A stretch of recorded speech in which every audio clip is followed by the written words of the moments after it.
Jeni optimist për këtë frymë të re që po i vjen politikës, le të themi që diku keni qenë bashkë dhe jeni ndarë, po ka nga të tjerë që janë të ndarë, po bëhen bashkë. Flet kjo për një mundësi të re politike në Maqedoninë e Veriut, apo është kalkulim?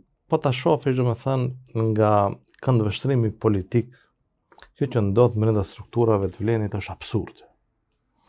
Tash, para mendo, ke patur një pjesë të madhe që kanë qenë pjesë e strukturave të BDI-s.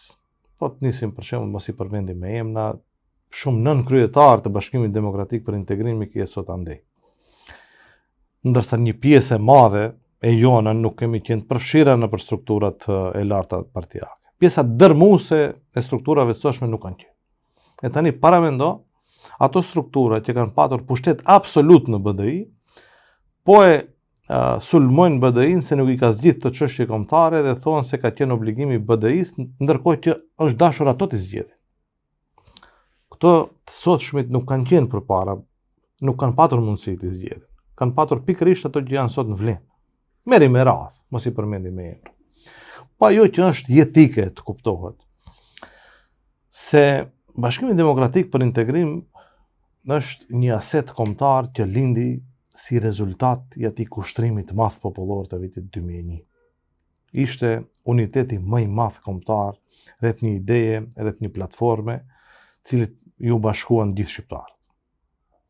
Ndërsa shife për shembull se çfarë po ndodh brenda vlenit. Copza partish të coptuara një herë, të bëra bashkë, të coptuara përsëri, mundohen të bëjnë një subjekt politik, edhe ajo që është më tragjike, edhe më komike njëkohësisht, nuk mund zgjedhin kryetar. A mund të imagjinoni për shembull si mund të funksionojë një subjekt politik me më shumë kryetar?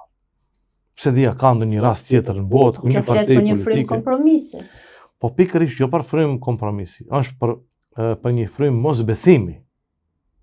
Nuk i besojnë njëri tjetrit që të mund të kenë një lider i cili do i përfaqësojë. Është absurde për shembull të presish një funksionalitet brenda atij subjekti politik kur besimi ndërmjet njerëzve është zero.